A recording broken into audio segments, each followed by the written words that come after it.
नबी علیہ السلام فرمائی دا سے وقت پر آشی چھ مسلمان با کٹکیگی، مسلمان وینے با بئیگی، دا مسلمان وینے با قدر نوی. صحابی عرض کے حضور ولی مسلمان با بے سر و سامان وی؟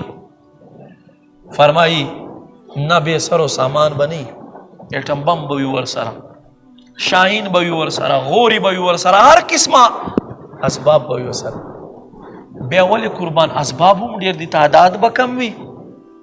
محبوب فرمایي نه، تعداد به ښه ډیر وي. 1400 کاله مخکې د نن وخت نقشه حضور بیان کړل. اسباب به ښه ډیر وي، خلق به ښه ډیر وي، خو بیا به مسلمان کټ کېږي، د دې وینې به څه قدر نه وي. حضور وجه به څه وي؟ محبوب مسلمان وینا بتویږي، بل مسلمان به ورته ګوري، اسباب به ډېرې ورسره، هر څه به مسلمان سره ډېر، وجه به څه شی؟ الله محبوب یو ټکی وکړو، هر ویله لفظ استعمال کړو. صحابي عرض کې قربان دا څه شی دی؟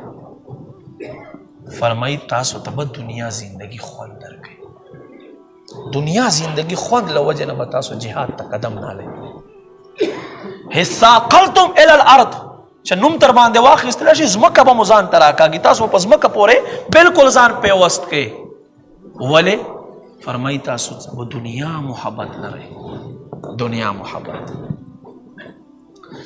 نن یو مسلمان دومره حد درجې ته راغورځېدلی دی چې ته یو عام سړی، ته نه جهاد کولی شي، ته نه بل څه کولی شي، د کفارو د اغیارو پروډکټ خو پرېږده که نه، دوی شیزونه خو مه استعمالوه که نه، دا یو جهاد دی، دا یو جهاد دی، مه کوه، پرېږده چې دوی ته پته ولګي چې نن 1400 کاله مخکې کوم مسلمانو هغه هم نن اوس هم دی. خو الله محبوب فرمایي ډېر به وي، اسباب به وي ورسره، خو بیا به دوی تر مخه وینې تویږي، دوی به څه نشي کولی. ولې؟